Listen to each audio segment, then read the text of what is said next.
Mr. Mercer, would you please read the statement to bring us back into open session? Chair Swigert, I move that the record shows that the only items discussed in the closed meeting were those specifically cited in the motion to convene into the closed meeting and those lawfully exempted from statutory meeting requirements. Is there a second?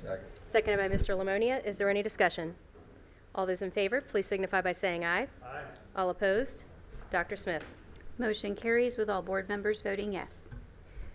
There being no items resulting from closed session, we will now move on to the invocation and the Pledge of Allegiance.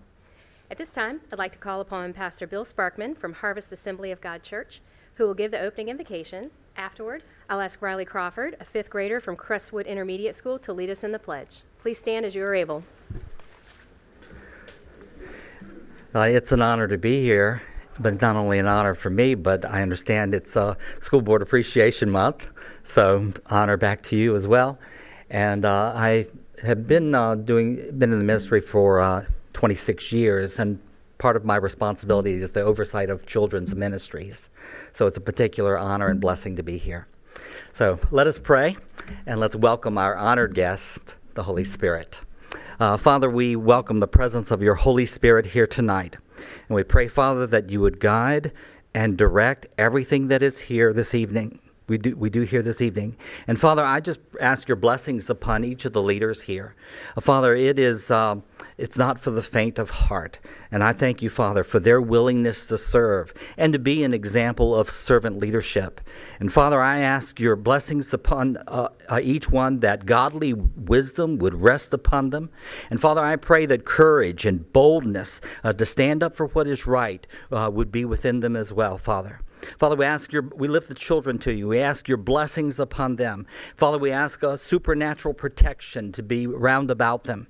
And Father, even as your word says that Jesus increased in wisdom and stature and in the favor with God and man, Father, we pray the same for our children, that Father, that they would walk in your favor and in your blessing. Father, we just commit this time to you, and we ask your blessings upon it. In Jesus' name we pray. Amen. Thank you.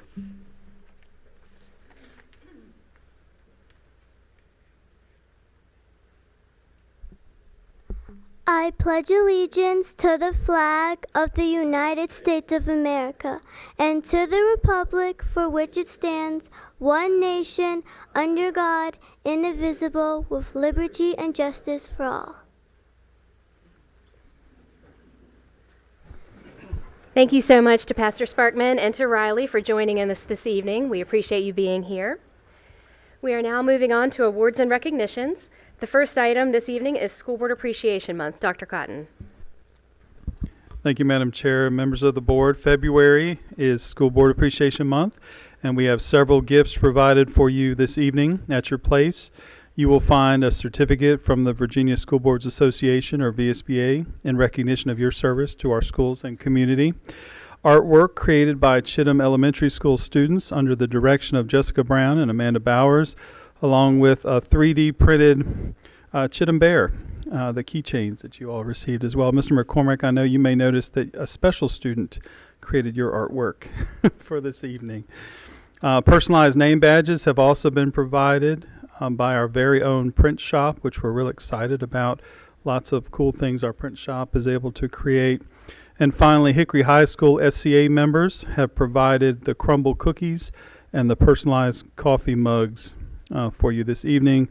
We appreciate your dedication and service, and we are happy to honor each of you this evening. If we can give our board members a hand, please. Thank you. The last item under awards and recognitions is the 2024 School Board Clerk Appreciation. And I would like to say it is my distinct pleasure on behalf of the school board to recognize and express our gratitude for the invaluable contributions of our dedicated school board clerk, Dr. Angie Smith, and deputy clerk, Darlene Gorman. The Virginia School Board Association has designated the third week in February as the VSBA School Board Clerk Appreciation Week, aimed at shedding light on the crucial role that school board clerks play in supporting our board members, the superintendents, and the local school system. And Dr. Smith, our esteemed clerk of the board, has exemplified unwavering commitment and professionalism in her role.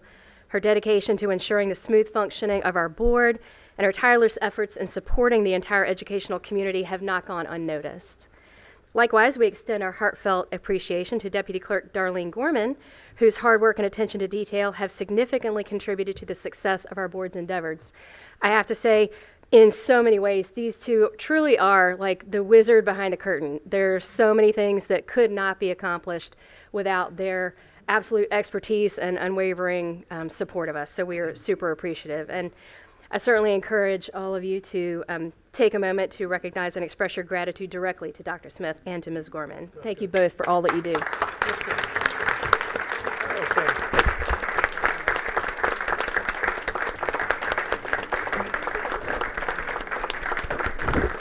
And back there in the back.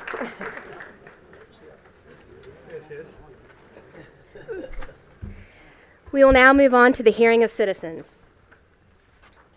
During their allotted time, speakers should observe our rules of decorum and know that expressions of concerns and criticism on matters of school policy and operations is welcome. While the speaker's own comments are welcome, they may not play pre-recorded messages. Dr. Smith, are there any citizens who have requested time to speak this evening? Yes, Chair Swigert, we have 11 citizens requesting to speak. I want to thank those speakers who have signed up to address the board this evening. There are two ways that citizens can request time to speak at the meeting. You can call the clerk's office before 12 noon the day of the meeting, or sign up to speak prior to the start of the meeting. All in-person requests to speak must be submitted to the deputy clerk 5 minutes prior to the published meeting start time. Each speaker will have 3 minutes to address the board. Once your allotted time is over, we ask that you promptly exit the podium. You may choose to sit in the boardroom if seats are available, but standing or sitting on the floor will not be permitted, and you may not block the exit doors. We would also like to ask that you refrain from any behavior that disrupts the meeting, including the use of profanity, applause, cheering, or jeering. Dr. Smith, please call the first speaker. Yes, I'd like to invite speaker number 1 to the podium. Speakers are called in numerical order and are asked to state their name and city of residence before they begin. Vic Nichols. I would like to honor Toby Phillips, who is the first ever African American valedictorian in her school's 125-year history. She did this with a 6.9 on the 4.0 grade scale. One thing I would like to ask is that the school board consider that your boards and commissions are made up of ideologically different opinions, so that what is offered to the board has a choice instead of just being presented one particular way. I would also ask that, given the testimony I gave regarding what some of the kids have gone under, is that we also start looking at the extra counselors and stuff that they're talking about, and that we see things that are there, head them off at the pass. I have understood that a number of kids in the high schools, at least, basically have to pretend that they are particular persuasion or whatever like that, simply to get away from being taunted or teased or just completely dumped out of the circles. Thank you. Speaker number 2 appears to be a no-show, so I'd like to invite speaker number 3 to the podium. Please state your name and city of residence before you begin.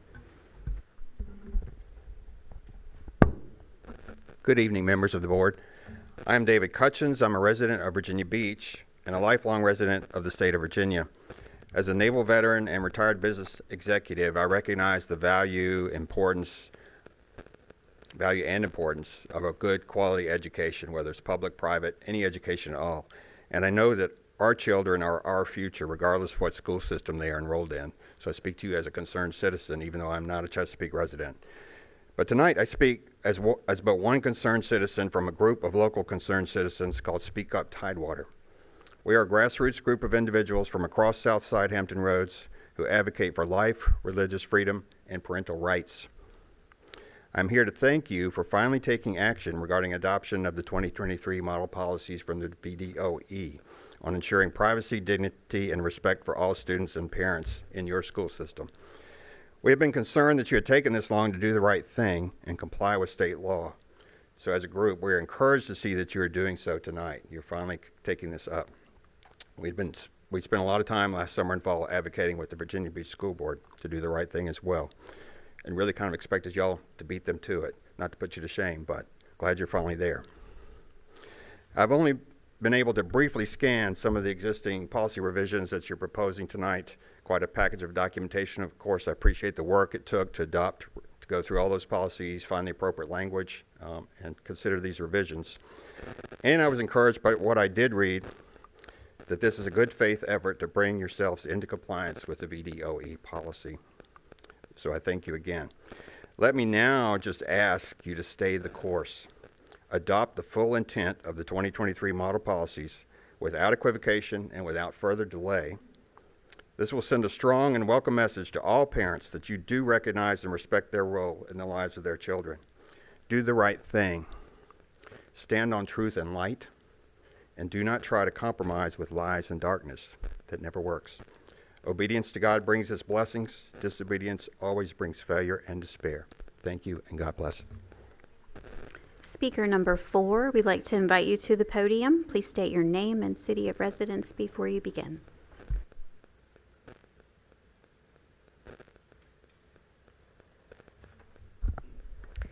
Good afternoon. My name is Melanie Ballard. I am a school social worker with the City of Portsmouth Public Schools. My son attends B.M. Williams Primary. Upon going over a worksheet with my son, the title was called Monster Writing. Let me tell you about my monster. He is red, tall, he is scary, he has huge teeth, he has a red tail, he is scary. Did you like my story? This came home in his envelope last week from the administrator at B.M. Williams. My concern is that I reached out to the Title I coordinator that's assigned to B.M. Williams, and I did express my concerns to the LEA there. My concern is, why is this being taught to a 7-year-old in the first grade? Considering the history of the nature of things that have been going on in 2022 that spilled over to the early part of 2023 with the After School Satan Club. And my concern was that this is trying to creep back into the school at B.M. Williams, not after school, but during the day. Upon me saying my concerns to the assistant principal by email, I got a telephone conference, which we did discuss in detail about it and my concerns. I said, does this come from the VDOE, Virginia Department of Education? No, it was not. It came from the grade chair. Upon coming up to the school today, I was hit with a letter that's banning me from the school 2 days from last week of having a discussion. There was a situation on January 25th where I saw that my son was shoved, and I brought it to the administrative attention. Then today, they note January 25th and making false accusations of me saying, dear Ms. Ballard, in keeping with our district's goal to provide a safe and supportive learning environment, the safety and security of our students and staff are paramount. On January 25th, 2024, it was reported that you ignored our commitment by breaching the school's entrance without following our safety protocols and subsequently disrupting the educational environment. False. The door was open. There was nothing being interrupted. I approached the administrator, who is the principal of the school, to alert the security of what had just happened to my son. Nothing was interrupted. I didn't go past the front door, stopped right at the front desk. The door was still ajar. Next, based on the reported incident, a threat assessment between the school and the office.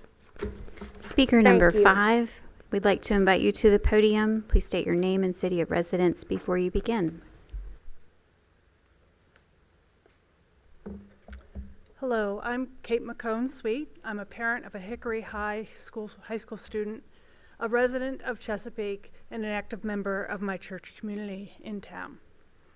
I have a PhD from UVA, and I spent over 25 years as a professor and academic leader in educational environments. Whenever I try to make decisions about the schools that I was part of, I went back to the mission, the visions, and the goals. I'm sure you're all very familiar with them. Let me start with goal 3 of the Chesapeake Public Schools, is to provide a safe and supportive learning environment.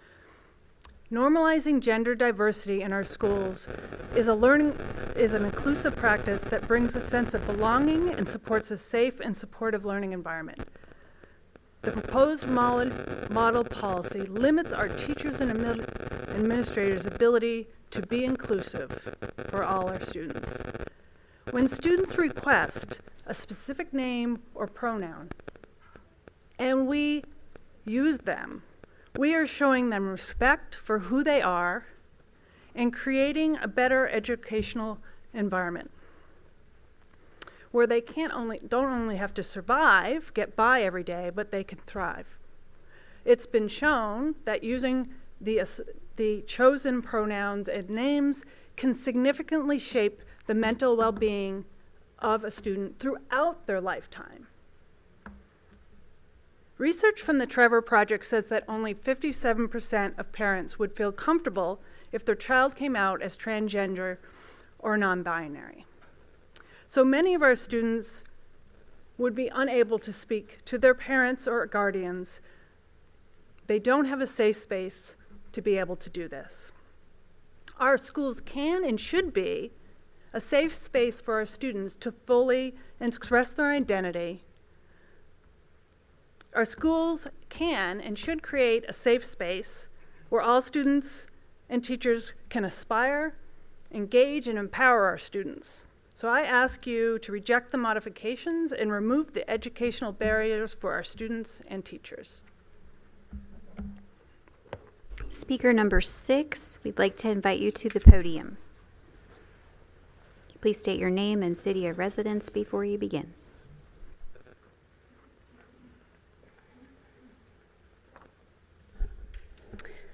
Good evening, members of the board, Superintendent Cotton. My name is Amber Bomer. My pronouns are she, her, hers, and I am from Chesapeake. I want to commend the efforts of this school board in prioritizing the mental health of our students. This was exemplified by our incumbent members recently when you kept our schools open to minimize the harmful impact of isolation during the pandemic. Further, Mr. Boone has, for nearly a decade, partnered with the National Alliance on Mental Illness to highlight the importance of recognizing the signs of mental illness and suicide prevention among students. Among our newest school board members, we have a former educator, advocates, and those who have seen some of the most horrific sides of humanity. With this in mind, please consider the impact the model policy will have on an already vulnerable student population. According to the Trevor Project, nearly 20% of transgender youth whose pronouns are not affirmed attempted suicide in the past year. In fact, when pronouns are respected, transgender youth attempted suicide at half of the rate than those who do not have their pronouns respected. That's a very small thing with a very large impact. I ask you, as parents, which of our children are you okay with attempting suicide? Please vote no to this model policy and honor the dignity, privacy, and respect of all of Chesapeake's children. Thank you. Speaker number 7, we'd like to invite you to the podium.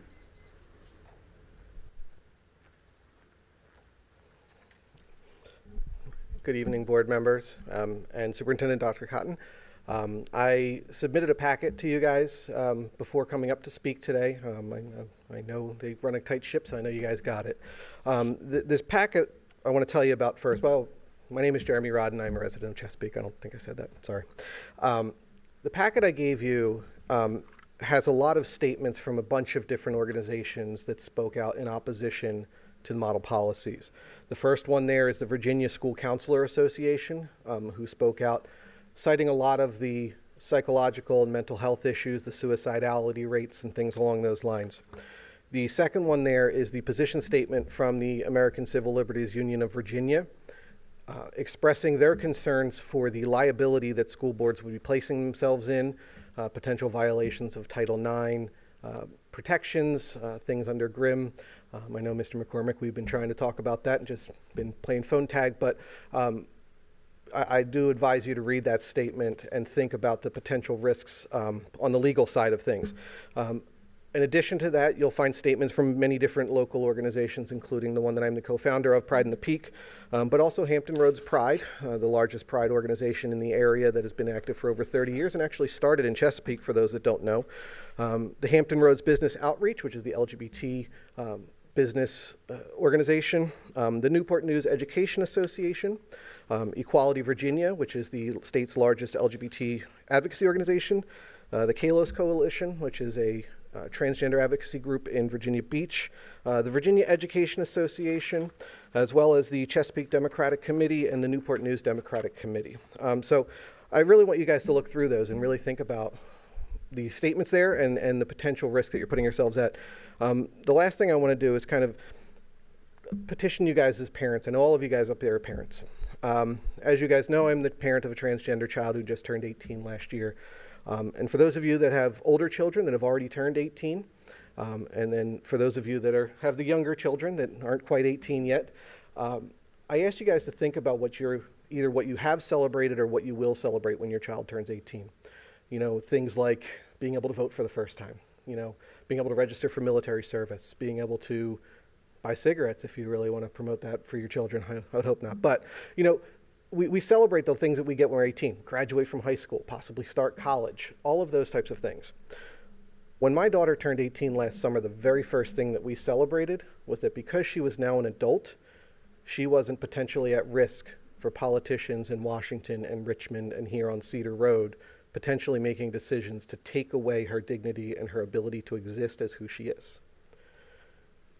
You guys probably, hopefully, won't have to celebrate things like that when your children turn 18 or your grandchildren turn 18 or great-grandchildren when you get there. Think about that, please.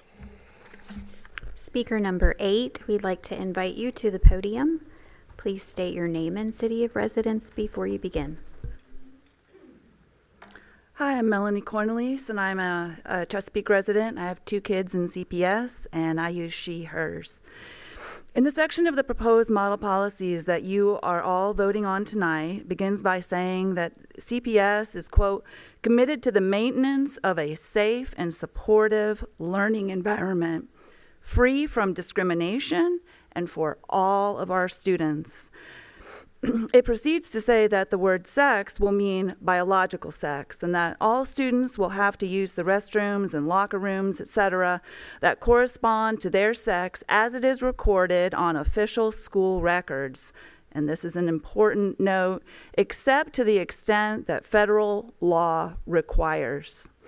The term biological sex is often used by the right-wing political pundits as if the distinction between male and female is simple and obvious to perceive. However, scientists, psychologists, and the medical community say otherwise. In fact, there is no one parameter that makes a person biologically male or female. There are many conditions that make assigning a biological sex very difficult. For example, there is a syndrome called AIS that leads some babies to have X and Y chromosomes, but physically to appear to be girls. There are people born with ambiguous genitalia, and the National Library of Medicine suggests that they account for about 2% of our population. Further, there are people chromosomally female, that is XX, but born with male genitalia. As Lady Gaga says in reference to some of our babies, they were born this way. The impracticality of using a term like biological sex is a likely reason why Title IX does not use that term, but instead includes sexual orientation and gender identity. Thank you to Rachel Anderson, who pointed that out in our last meeting. She also reminded us that the Virginia Human Rights Act includes sexual orientation and gender identity as protected from discrimination here in the state of Virginia. To use a term like biological sex to tell our CPS students which bathrooms to use, it's not only a problem because it's politically charged. It's not just that it shows a deliberate ignorance of the realities of human biology. What is far more disturbing is the way that it is used to discriminate against a small minority of students who already face an abundance of hardships. Our trans and non-binary students are the ones who face the greatest pressures at school and often at home as well, with 50% of trans youth considering suicide and 20% attempting. This is one of our most vulnerable populations, and you have been charged with keeping all our kids safe and preserving their dignity. Speaker number 9. Thank you. We'd like to invite you to the podium. Please state your name and city of residence before you begin. Good afternoon, Superintendent, board members, and school staff. My name is Blazin Buckshot Bloom. I reside in the Deep Creek borough of the city, and I'm actually a 2021 graduate of Deep Creek High School. My pronouns are they, them, theirs, and I identify as queer, trans, and non-binary. I want to speak against the proposed revisions that would impact our students of trans experience. Firstly, that they are illegal and unconstitutional. They violate a student's First Amendment right, as the governor's own policy points out. Forcing a name or pronouns on a student in which they do not identify is a form of ideology. It violates the First Amendment right by having a teacher force that upon them. It goes against a decision made decades ago, Tinker versus Des Moines. The justification for a teacher not using the correct pronouns is incorrect. It is contradictory. But more so, this is a violation of Title IX. It is discriminatory on the basis of sex, as has been ruled by Bostock versus Clayton County, which is ruled under the current Supreme Court, in which the current administration federally recognizes through its notice of interpretation, the Department of Education and Department of Justice, that this expands not just into employment, but into the school environment. Allowing a student to use a bathroom that aligns with their gender, but not allowing another student that aligns with their gender simply because their sexes are different is inherently discriminatory.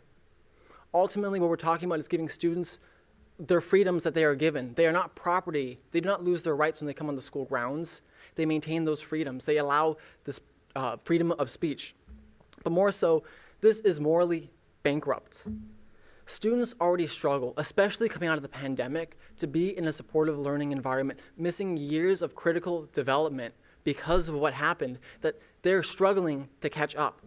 By putting additional barriers in place for students of trans experience, where they might not even feel comfortable with the teachers they have to be comfortable being themselves in the classroom, that directly hinders their ability to succeed, not just academically, but socially. This is the truth. This was the truth for me when I was a student. I struggled with my own identity, sexually and gender-wise, since I was in the 5th grade. I knew I was different, but I did not have a term to describe it. I assumed this is how all people felt, that I was simply a man, that I simply was heterosexual, that this was the way that everybody is, and that they must feel the same way as I am because there's no term to describe how I feel. I never had that chance until high school to really explore myself when finally, during the pandemic, myself and 2 other peers in a class of a few hundred finally came to terms that the way we feel with our gender is not the same as other people feel. That I do not feel like a man or a woman, but I feel differently. Sometimes it varies. Gender is fluid. And I did not fit into one box or another, and 2 other peers didn't either. We confided in each other because we understood what we went through, even if not the same exact thing. We understood feeling a gender that was different than what we were assigned at birth. We understood how that was different, and having a teacher that could affirm that was appreciated. Speaker number 10, we'd like to invite you to the podium. Please state your name and city of residence before you begin. Good evening, school board members and fellow Chesapeake citizens. My name is Rue Willis. My pronouns are they, them, their, and I reside within the 23323 zip code in Chesapeake. I'm here tonight to speak about the Model 3 agenda topic and ask you to downvote this highly discriminative policy. This issue is pressing to me not only as a substitute teacher of the Chesapeake school system, but as an individual who falls under the trans umbrella. Today was my first time substituting, and I had 2 trans students within the class I was substituting. One of the individuals was too afraid to approach and sent the other trans student to speak to me about their preferred names when trying to do roll call. Students should not be afraid to self-identify themselves or be forced to align to societal constraints. I have several friends who worked for the Newport News school system who have had the same issues, and as a student of both Warwick and Woodside High School, I understand how important it is to a student to be accepted in school. It is the only safe haven for many individuals that are not accepted at home, much like myself. Schools are supposed to encourage students to find themselves in what they love, since it is where our youth spend most of their time of development. Thank you very much, and I hope that y'all downvote this policy. Speaker number 11, we'd like to invite you to the podium. Please state your name and city of residence before you begin. Good evening, members of the board. I'm Gregory Dono. I reside in Chesapeake. I have 2 small children in the Chesapeake school system. I am a Marine Corps combat veteran, a lawyer, small business owner, and I've lived in Chesapeake for the last 5 years, and I'm here to speak to you about your upcoming vote on the new policy for the schools. I just wanted to point out 2 inconsistencies that I've seen, and I would hope that you would go back and revise these prior to voting on it. The first one is in section 6 TAC 40 policy, 2 additional notifications.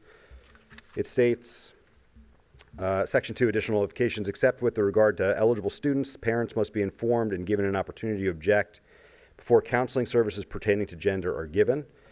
This is in stark contrast to Section 6 TAC 40 in your regulations, where it states parental permission is not required for short duration personal social counseling, which is needed to maintain order, discipline, or a productive learning environment, or to assist a child in crisis. For this one, I would pose to you that a child with gender identity issues might be in crisis and may need, in the policy of having to have the counselor inform the parents first is in conflict with that.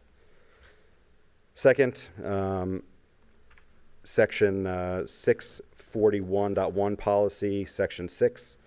It's written, no policy, guidance, training, or other written material issued by CPS may encourage or instruct teachers to conceal material information about the student from the student's parents, including information related to gender, provided, however, that CPS will comply with all laws that prohibit disclosure of information to parents, including but not limited to the Code of Virginia, section 221, TAC 272.1 Bravo.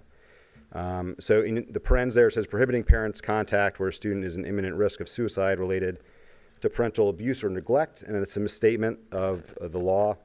And I would request that you go back and change that language where the law actually says responsibility to contact the parent of a student at imminent risk of suicide, notice to be given to social services if parental abuse or neglect, Board of Education in cooperation with the Department of Behavioral Health and Development Services and the Department of Health to develop guidelines for parental contact. So again, I encourage you to go back and review the language to make it more clear to students so that they don't, or teachers and staff, so they don't violate the law moving forward. Thank you very much. This concludes our speakers for this evening.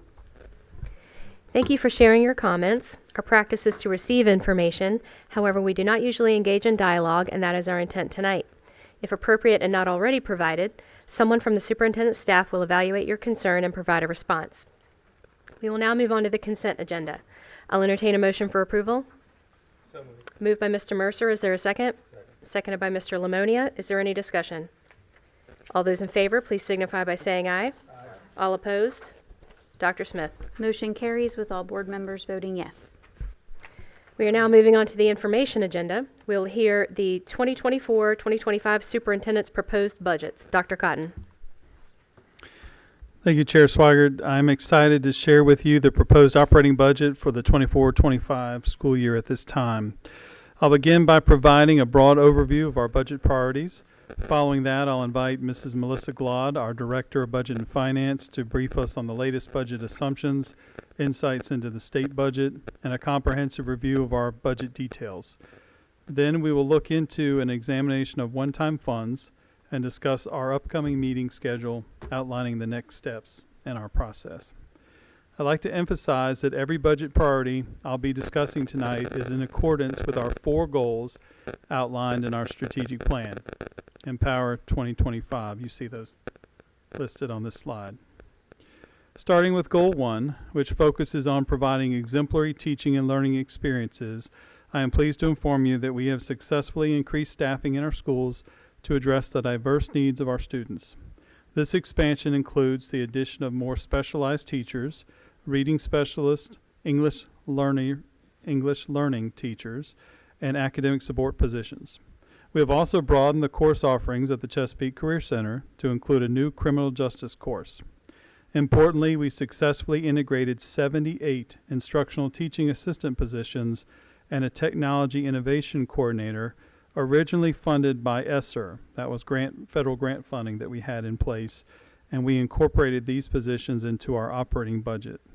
This ensures that schools will continue to receive the level of instructional support originally provided by grant funds, along with additional resources. In addition, we have also added 2 instructional staff members to run our new advanced culinary program, and will provide additional funding to support our Grow Our Own internship program. That's a paid internship program for our students who are learning about career fields. Moving on to Goal 2, which focuses on recruiting, retaining, and supporting our valued employees. I'm pleased to announce that thanks to the increase in state and local revenues, CPS can now implement, with this proposed budget, a 3% overall compensation increase on the teacher scale. Additionally, the starting pay for teachers will see a boost from $54,369 to $55,185, ensuring our competitiveness in the region. Further, under Goal 2, the administrative and support scales will be converted to a unified pay scale, as we discussed at the last board meeting. This is a positive step towards streamlining our scales. The $15 beginning hourly rate on the unified scale is notable, as we are meeting the minimum wage state requirement ahead of schedule. Also, the 3% minimum increase will help to demonstrate our dedication to valuing and supporting our staff. Under Goal 3, to provide a safe and supportive learning environment, the district was able to retain the additional school security officers, or SSOs, assigned to each elementary school that were originally funded by ESSER 3. You remember we added an additional SSO to each elementary school last year using these grant funds.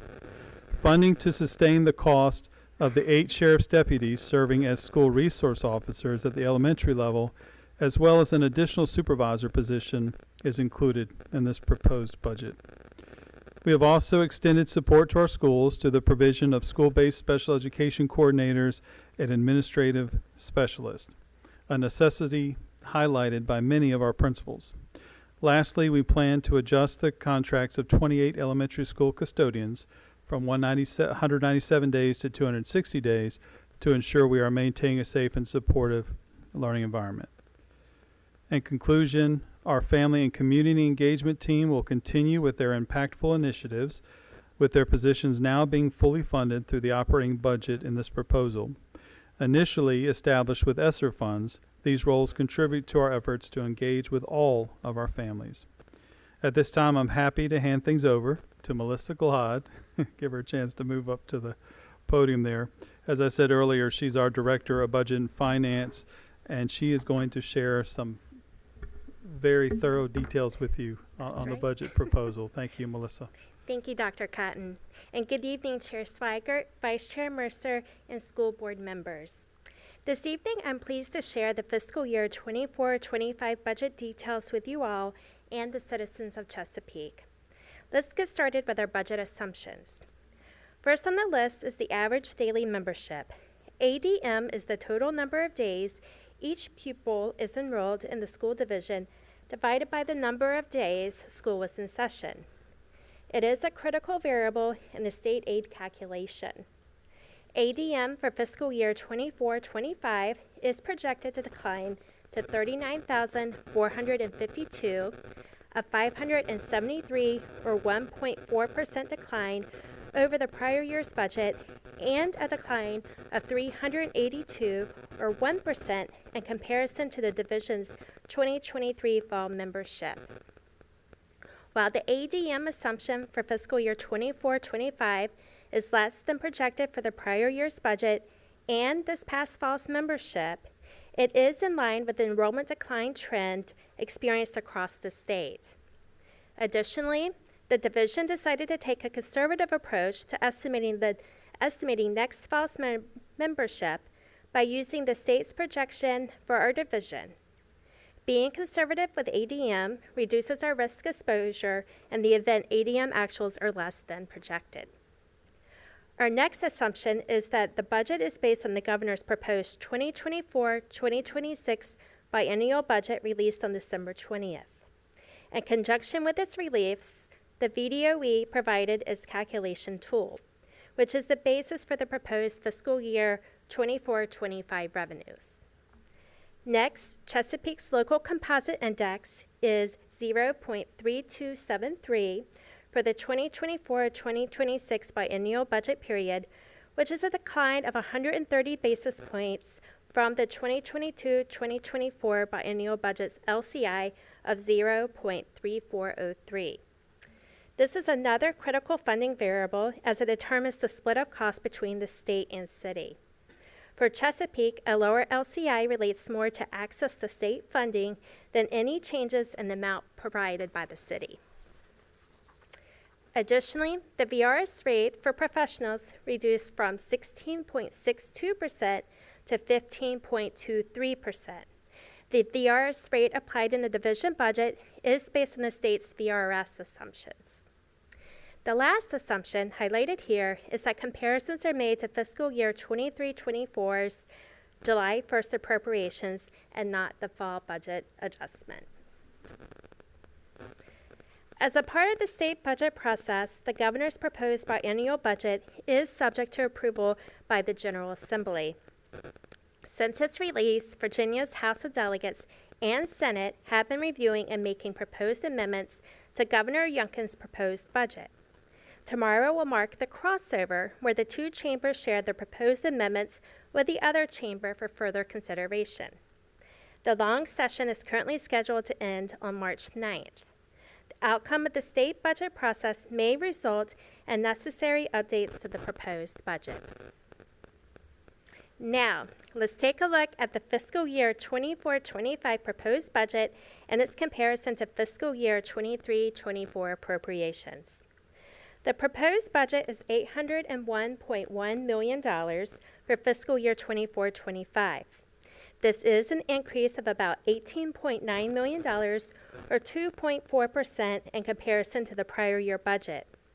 As seen here, increases in the operating budget, state grants, and special funds more than offset declines in federal grants.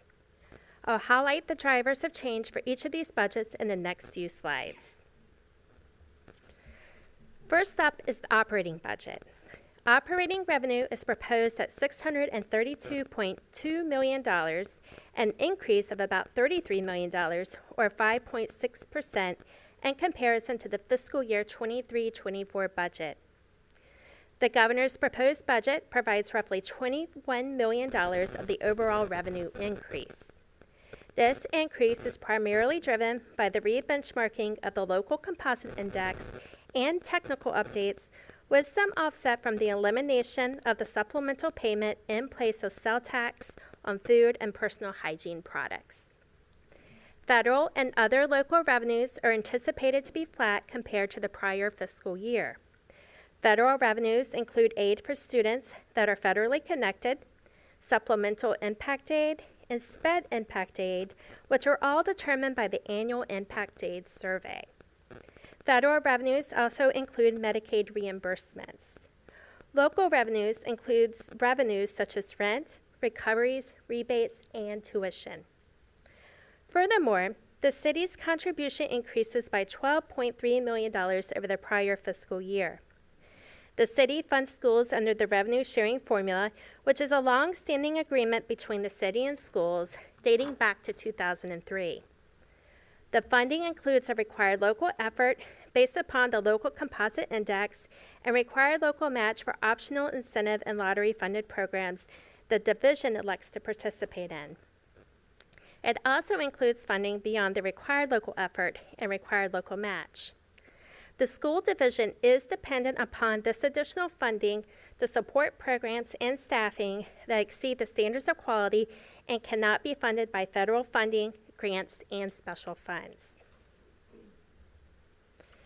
The fiscal year 24-25 budget is balanced with funding sufficiently meeting anticipated expenditures. Here we see how the additional $33 million in revenues is allocated by expenditure category.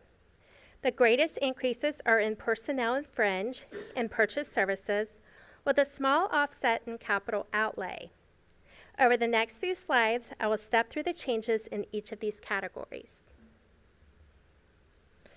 Personnel and fringe expenditures are increasing by $30 million. The planned compensation increase has the largest impact, increasing expenditures by about $18.9 million. The total number of new positions is 50, with an impact of $4.5 million. The 113 positions rolling over from ESSER 3 have an impact of $4.8 million. Health insurance costs for the 2025 fiscal year are expected to increase by approximately $5.7 million. A decline of VRS professional rate to 15.23% results in savings of about $4.6 million, which affords us the ability to roll the 113 ESSER positions into the operating budget. As Dr. Cotton presented earlier, staff will receive compensation increases depending on their scale. Teachers will receive a 1.5% scale increase coupled with a 1.5% step increase for a total increase of approximately 3%. Teachers above the scale will receive 3% as well.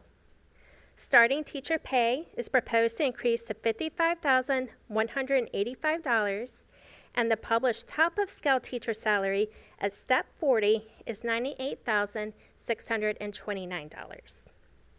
Support and administration scales will combine into a single unified scale. The new scale increases the minimum starting wage to $15 per hour. Support and administrative staff will receive at least a 3% increase in compensation. Those above the scale will also receive a 3% adjustment. The planned compensation adjustments exceed the 1% bonus in the governor's proposed budget. The table on this slide highlights the 50 new positions. Starting on the left side of the table, the 16 teachers for English learners and deaf of hard of hearing are positions required to fulfill SOQ and Virginia Literacy Act standards. The next two teacher positions and 2 specialists will support special populations of students. The following 3 positions support the Chesapeake Career Center programming, with 1 instructor for a new criminal justice course and 2 employees to support the new advanced culinary program. The 2 instructional coaches will support early childhood special education. The additional coordinator will provide greater support for the elementary science curriculum. The 10 school-based positions will provide additional special education and behavior support to our elementary schools. An additional custodian is requested for Cedar Road Elementary, and a clinic assistant is requested for Greenbrier Intermediate. Finally, on the left side of the table, 1 assistant director will further support exceptional learning. The first set of positions on the right side of the table support operations and administrative functions also necessary to deliver Chesapeake's quality programs and services. Finally, the last 3 positions are currently contracted or part-time positions to be converted to full-time positions. As Dr. Cotton shared, with ESSER 3 ending on September 30th, all ESSER-funded positions must be supported by other revenue sources.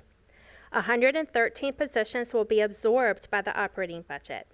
These include 1 Instructional Technology Innovation Coordinator, 2 Family and Community Engagement Staff, 32 School Security Officers, and 78 Teacher Assistants.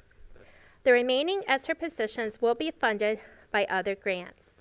This includes 31 Teacher Assistants being funded under All in Virginia, and a Professional and Organization Development Talent and Development Administrator under Title II. Now we will look at the details of the $5.7 million increase in health and dental expenditures. As you will recall, when planning healthcare costs for the fiscal year, we have to look at the 2024 plan year and the 2025 plan year because plan years are based on a calendar year. For planning healthcare costs for fiscal year 24-25, we use plan years 2024 and 2025 healthcare cost projections. Looking at recent history, plan year 2023 claims exceeded premiums. Looking ahead, healthcare expenditures are anticipated to continue their upward trajectory. As such, we are using budgeted trends of 11.5% and 13.5% for 2024 and 2025, respectively. The Self-Insurance Fund will support plan year 2024 by $8 million and plan year 2025 by $6 million. In the spring, we'll have more data available for plan year 2024 and we'll reevaluate our trend assumptions. Ms. Glod, we have a question. Yes. Okay, does that mean that the self-insurance fund from 24 to 25 is going down $2 million? Or is that added in? You're using reserves then, okay, to be able to balance it because of the increase in the, as we all know, insurance costs are going through the roof. Okay, and now is that 11.5 and 13.5 reasonable, or is it going to be higher? I know we have a insurance counselor or whatever. Yeah, the 2023 trend was higher than expected, but they think most of that may be related to delayed care from COVID. After COVID. So the 2024 projections, they believed 11.5 are appropriate and gave us 13.5 for 2025 based on what they have seen through their entire book of business. Is there any kind of ruling or anything? I know we kind of are on the edge on this, always have been, being with the self-insurance and the pharmacy and everything else, and I congratulate y'all on that. But is that enough money in the self-insurance fund, enough of a cushion, I guess? We have to keep a cushion for workers' comp and incurred but not reported claims, and a reserve for claims reserve. So we try to keep it probably around $20 million to take care of those reserves that we have to have and try to take care of future unexpected cost increases. So is this $6 million going into a fund, but you've got $20 million in that fund? It's coming out of a fund that has sufficient fund balance to draw from. Okay, so it's actually drawing off that fund that has $20+ million. Yeah, it has much more than 20 that's a million. horse of a different color. Okay. Yeah. I understand. Yeah. Now, okay. The other thing is, and when we were looking, and I'll just backtrack, you don't have to go back to another one, but when we were looking at all of these, this deficit from the federal government, this is not money that the federal government generally gives us. These are grants that came out of the pandemic era that are going away. In fact, I'm not going to put you on the spot, but I think most people would be appalled if they saw the little amount of money that the federal government gives to public education. They have a lot to say about public education, but they don't give much money except for, I think, Title I, special education is probably the two areas where we receive the bulk of all money. And am I right? We're looking at 2-3% of our budget coming from, or what is it? How much is the percentage now for the operating budget? Yeah, the operating. It's about 1.5%. 1.5. Okay, it's less than that that comes from federal government. These funds were welcome, and we thank the federal government for coming up during the pandemic because they helped us in some tremendous situations that we had during that time. But when you look at this deficit, that's because those funds are running out with the last of the ESSER funds. Okay.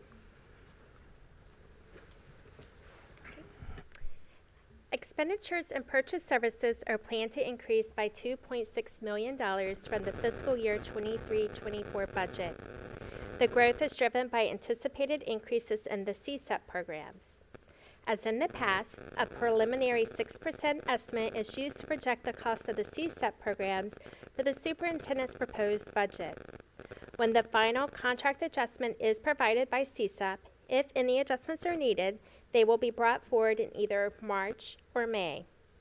Purchase services expenditures are also impacted by increases in contracted services, repairs, and maintenance and software licenses.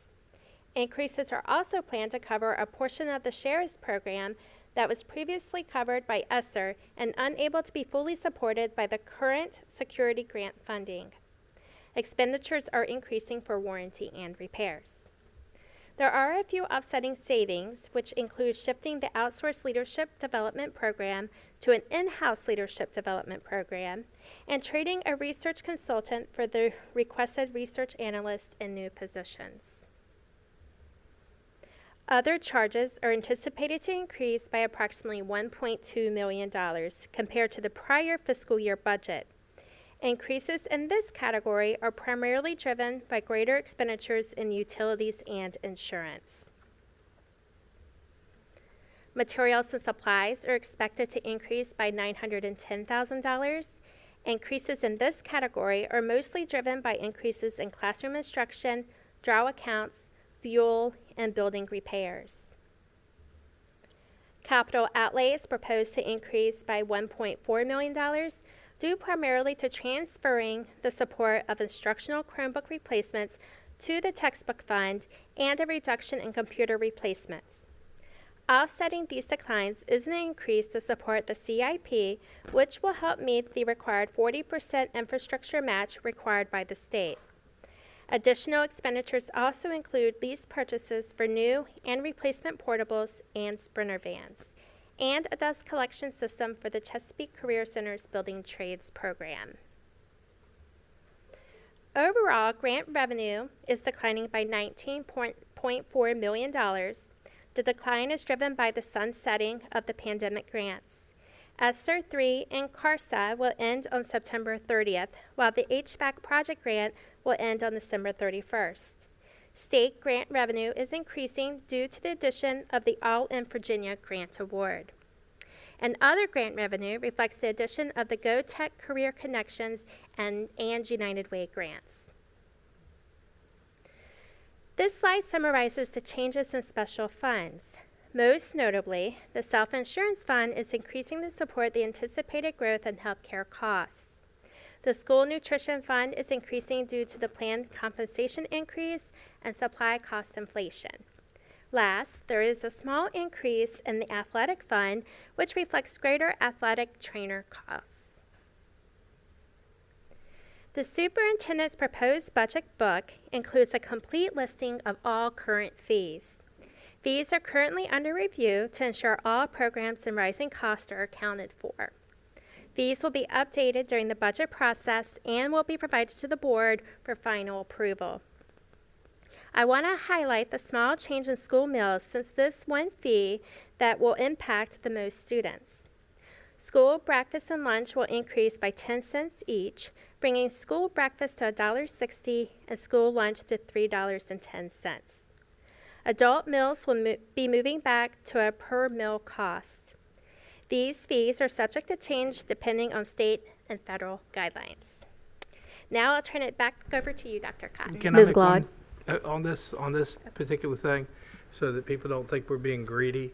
These are actually increases that are mandated through the student lunch program. Am I right on that?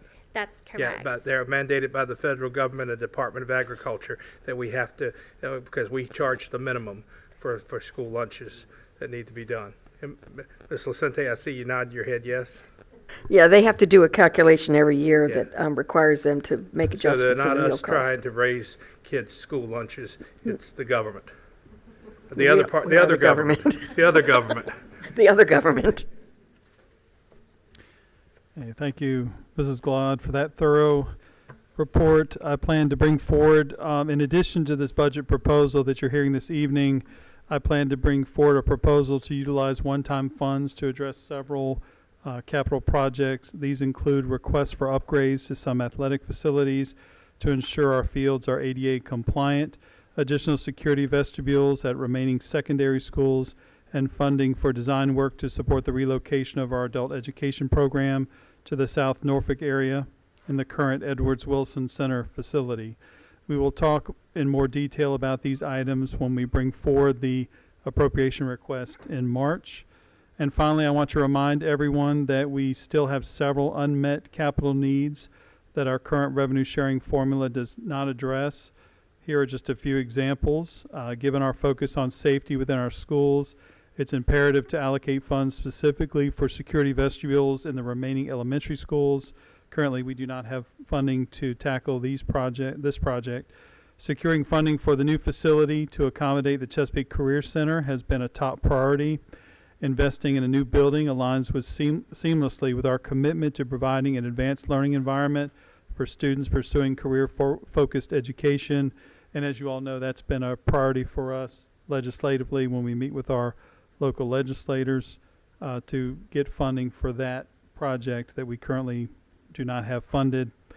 There are critical needs such as HVAC systems, roof repairs, paving projects, athletic facilities, and modernizations in several of our buildings that remain inadequately funded within the constraints of our current lockbox or revenue sharing formula.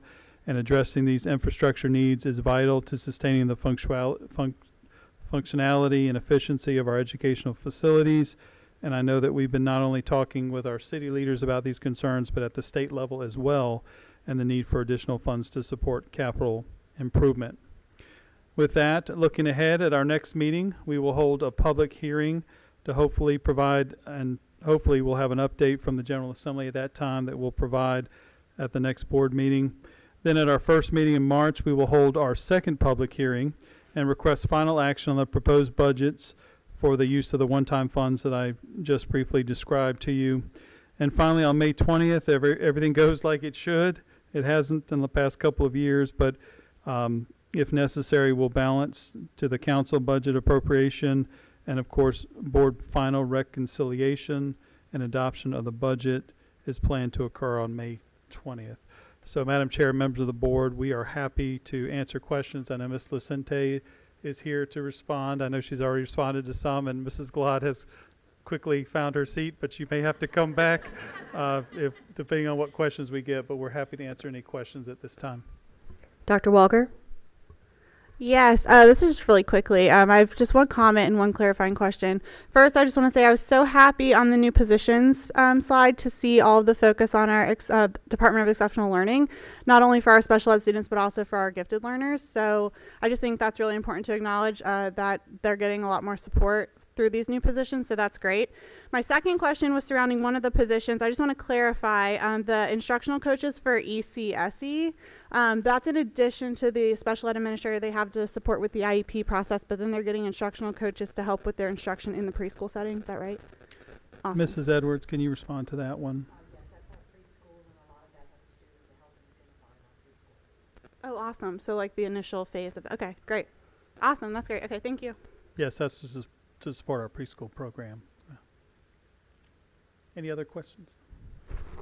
I see no other additional questions at this time, so thank you both for that extensive report. Thank you.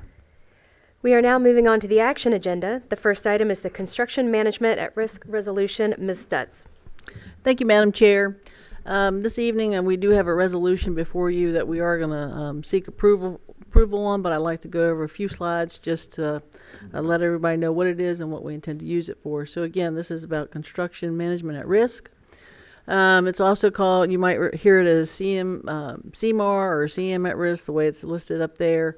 It is another construction delivery method or procurement method under the Virginia Public Procurement Act that is allowed to be used.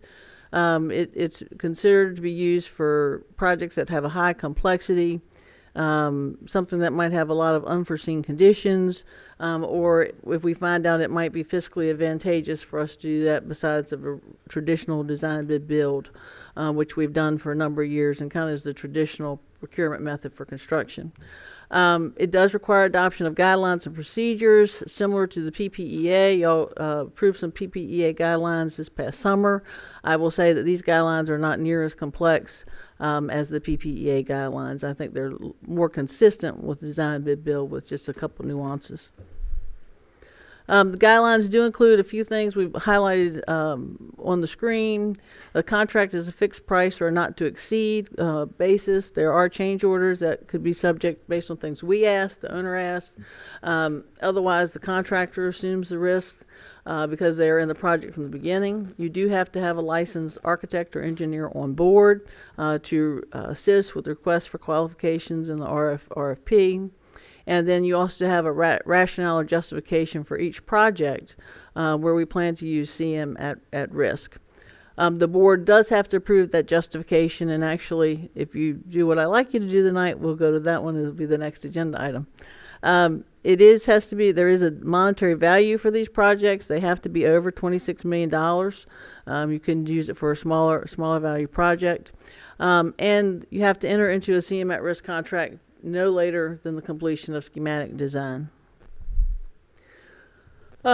Selection process, a couple of highlights. An evaluation committee has to be appointed by the superintendent. You must have at least 3 members. All of our committees typically have more than that. Criteria selection must be included for the RFQ and the RFP that goes out. The committee, of course, would evaluate the RFQ first, based basically on experience. The intent would be that we would shortlist. The RFP would be sent to those that we would shortlist, and we would interview that particular group with the formal proposal. I guess they could also decide they don't want to submit a formal proposal at that particular point, but we hope they would. And again, we would rank those after they've come in and interviewed with us. We negotiate, of course, with the highest qualified proposals. Price is considered. It is not the only thing that is considered. It's certainly critical with the award, but it is not solely based on price, just like traditional design bid build where you take the low bid. And of course, the award would have to come to the board for approval, just like any other award that we do for a construction project of this nature. The benefits, again, it's another tool in the toolbox for us to use. Right now, we're in a very fiscally challenging construction market. That's not unique to us. That's really everywhere. People are experiencing that. The general contractor works alongside with the architect throughout really most of the design process, which is a good thing, which really helps with us in cost estimates, alternative construction methods or materials, and also helping with skill level and availability of subcontractors and the labor force. Because we're struggling in that area. Everybody is. There's so many subcontractors, and they're all trying to do the same jobs. Guaranteed maximum price. Again, it could go up if the owner has change orders. Otherwise, again, the contractor has a risk. There's no guarantee that CM at risk will be cheaper than traditional design bid build. But quite honestly, I don't think anybody would guarantee you anything about prices right now because they are so volatile and changing monthly, weekly, what have you. Again, we hope this would have more highly qualified construction team would be put in place that would include subcontractors, and hopefully we'd also get more bidders on projects because we're not getting a good amount right now. And normally when you have more bidders, that helps drive the cost down.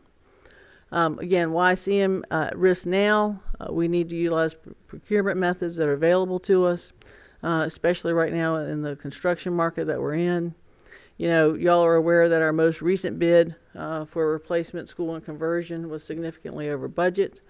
That's not unique to us. I've said that before. All school divisions and other localities or anybody who's trying to build anything right now is having that issue. We had 2 bidders, but only 1 qualified bidder. That's not good. Not good for competition and not good for driving the price down. Right now, it is a very favorable subcontractors market. There's a lot of projects out there on the street, or they're already working on them, and there's concern about limited bonding capacity of some of these smaller groups, and then just limited manpower capacity as well. And again, so tonight we'd ask that you approve the resolution that's in board docs. It would allow us to utilize construction management at risk. And as outlined, we have a resolution, and the guidelines are actually as Exhibit A that would be attached to the resolution. So we are asking for approval this evening on those guidelines and the resolution. But I'll answer any questions if you have them before then. Okay, seeing no additional questions, the motion is moved by Mr. Mercer. Is there a second? Seconded by Mr. Poole. Is there any additional discussion? All those in favor, please signify by saying aye. All opposed? Dr. Smith. Motion carries with all board members voting yes. The next item on the action agenda is the justification letter. Back to you, Ms. Stutz. Thank you. Just to follow up again, the resolution that you just passed momentarily ago did take effect immediately, and it is appropriate to do so. We don't have too many of those, but that one is that way tonight. So we are asking the board for authorization to utilize that for the Culpeper Landing Elementary School, or the elementary school in the Culpeper Landing development. There is a memo in your packet outlining the justification for CM at risk. Again, also CMAR is something that you might hear it as. It's authorized in the Code of Virginia as an alternative construction delivery method. Again, we have hired an architectural firm. RRM is already on board to design the new elementary school. They're prepared to assist with the RFQ and the RFP. They have a lot of experience with construction management throughout the state, so they're well versed in this and will be able to assist us. The project qualifies because it is a complex project. It is complex also because of the conditions of the site. In all honesty, we will likely have to have an early site package for that project, and we'll need to do that before we begin construction of the building. Again, I already said it earlier, but construction pricing is very volatile at the moment. It's all over the place.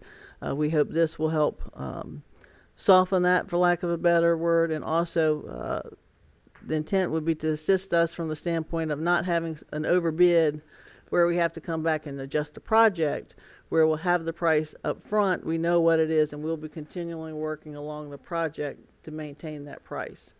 It's a whole lot harder to adjust the project at the end than during the process. Again, the construction manager would be on board with us from design at early stages. They have to be on by schematic. That will help again with with what I just referred to about staying on track and not having to over budget. There's potential cost savings there. There's potential, a good example would be if you've got the subs on board and you're all working together, an architect might want to use a particular material, and the contractor might know this material is going to take 2 years to get. 2 years to get a material, and it's going to be more expensive. They might recommend something that's more reasonable, but just as suitable, and we could get it in a timely manner. So that's the benefit of bringing the subcontractors on board. Along with the recommendation from RMM to utilize this procurement method, our council has deemed the new elementary school in the Culpeper Landing subdivision consistent with the state code and the procedures outlined for construction management. So we would like approval this evening, if at all possible. I'll entertain a motion for approval. Moved by Mr. Lamonia. Is there a second? Seconded by Mr. Poole. Is there any additional discussion or questions? All those in favor, please signify by saying aye. Aye. All opposed? Dr. Smith. Motion carries with all board members voting yes. The last item on the action agenda is the final action on the proposed revisions to school board policies. Dr. Smith.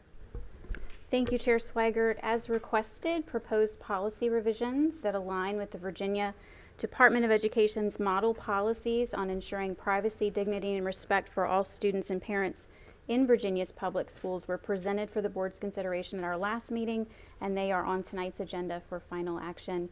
We'll be happy to answer any questions if you have any. I'll entertain a motion for approval. Moved by Ms. Dean. Is there a second? Seconded by Mr. Poole. Is there any additional discussion or questions? All those in favor, please signify by saying aye. Aye. All opposed? Dr. Smith. Motion carries with all board members voting yes. We will now move on to the superintendent's report. Dr. Cotton. Thank you, Madam Chair. I just have a couple announcements that I want to share with the community. As a reminder, schools and offices will be closed on Monday, February 19th, 2024, in recognition of President's Day. Also, on February 23rd, the members of the Chesapeake School Board will tour several schools with the members of City Council. This event is intended for informational and collaborative purposes, and no official business will be conducted during those tours. We're certainly looking forward to a great visit that day, and we hope that each of you will be able to join us for that tour. At this time, we'll go ahead and move on to the spotlight. Thank you again for the opportunity to spotlight the great things going on in our schools. This month has already been full of some exciting celebrations and initiatives, and I'm so proud tonight to share some of these moments with you. First up, I'm proud once again to shine a spotlight on our career and technical education programs. February is CTE, or Career and Technical Education Month, in case you weren't aware, with the goal of recognizing the importance and impact of our hands-on, career-driven courses and opportunities available in Chesapeake Public Schools to all grade levels. Pictured here are just a handful of the types of courses we offer, including middle school computer science, dental assistant and nail tech programs, pharmacy tech, and our brand new building trades program at the Chesapeake Career Center. And tonight I'm excited for you to see how this new course is a perfect fit for both the students and the instructor. Take a look.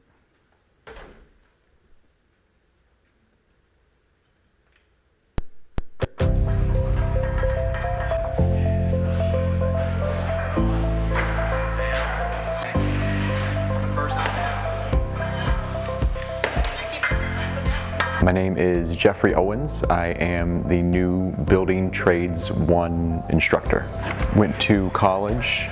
You know, I have a degree in English and whatnot, but my real skill set lies in building trades. My name is Lamar J. Harris.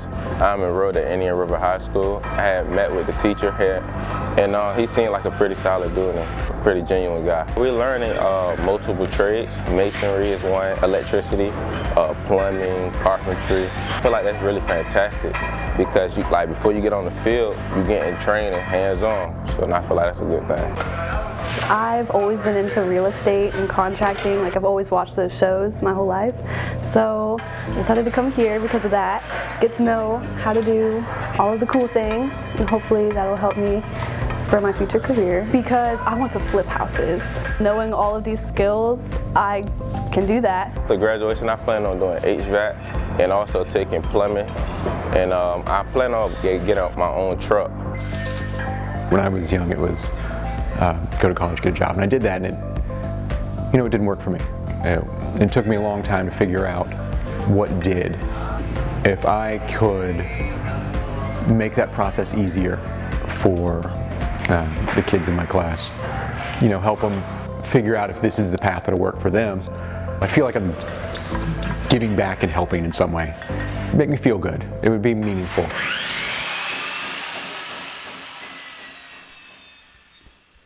You might have recognized a familiar face in that video. Board member Kim Scott's daughter, Malaya, is taking the building trades course in preparation for a career in real estate.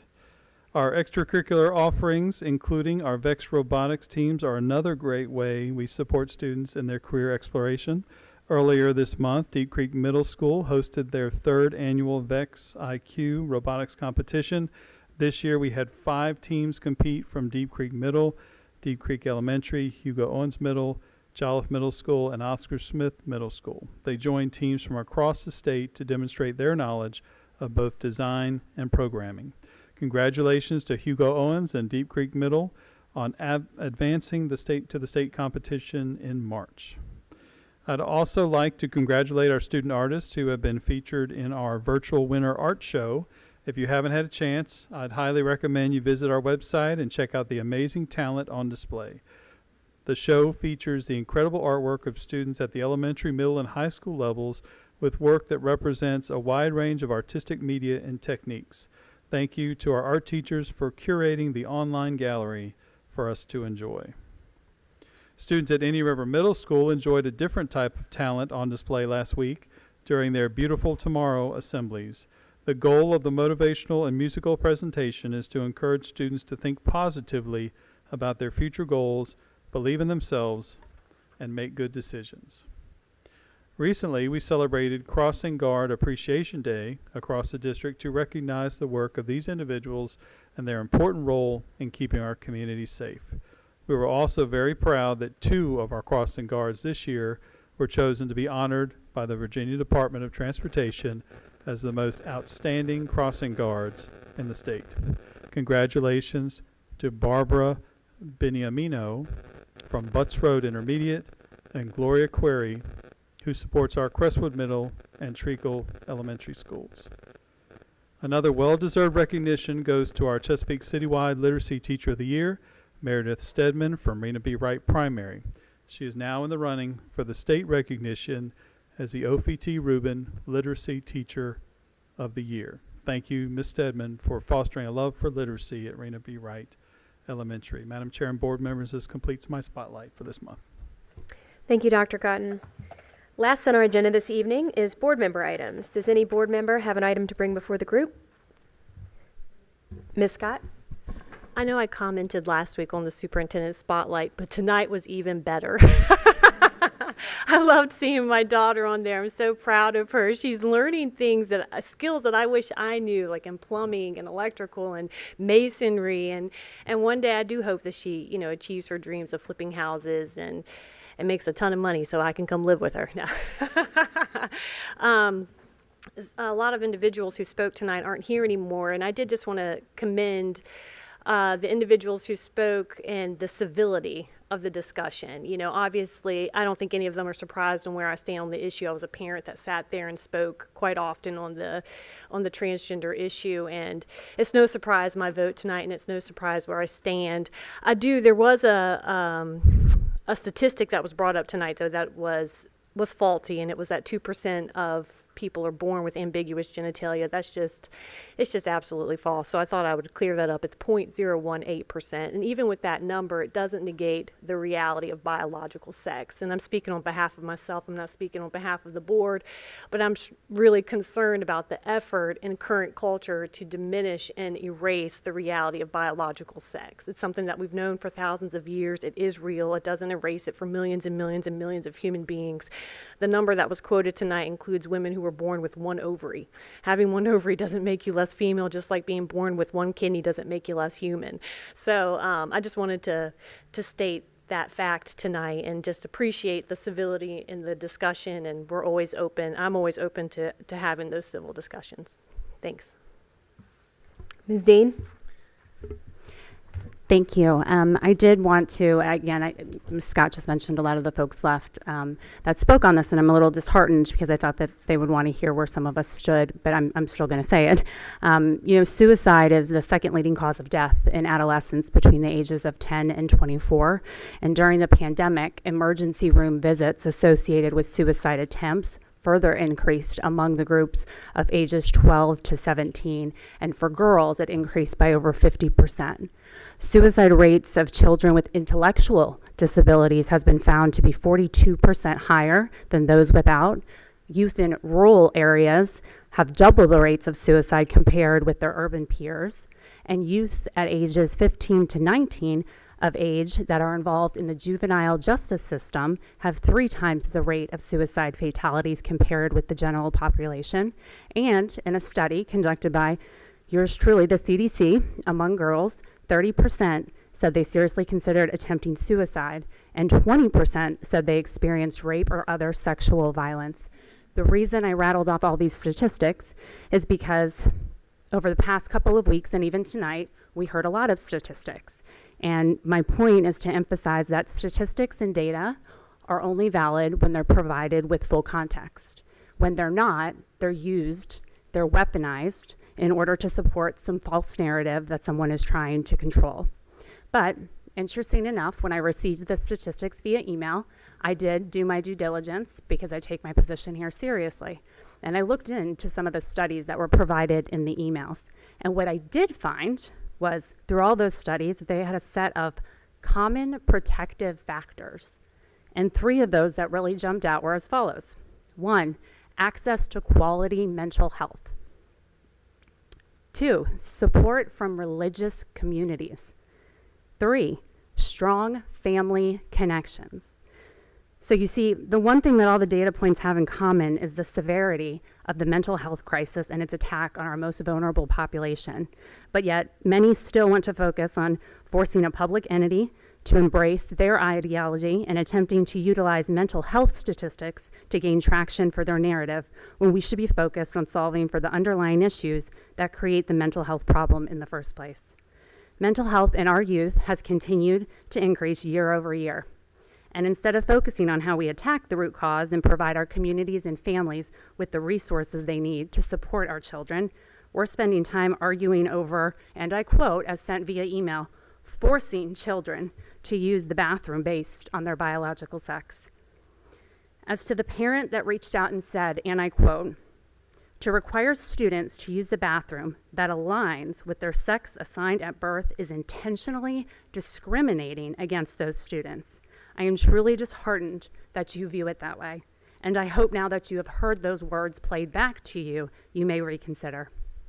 Transphobic, having or showing a dislike of or strong prejudice against transgender people. Transphobia can include fear, aversion, hatred, violence, or anger towards people who do not conform to social gender roles. This was another email that I received where I was being told it was obvious I was transphobic. As you now know, based on the definition I just read, I can tell you fear of trans people and or having violence or anger towards them is not at all what voting for these policies tonight demonstrated. In fact, voting for these policies shows that all students should be treated fairly, all students have a right to privacy, and if you feel that that is in jeopardy, then we as a public school system should have services available to help.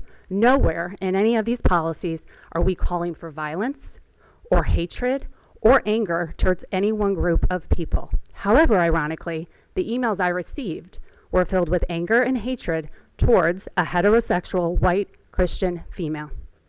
To be clear, I have zero tolerance for discrimination, harassment, or bullying of any kind, to include that comes from other adults.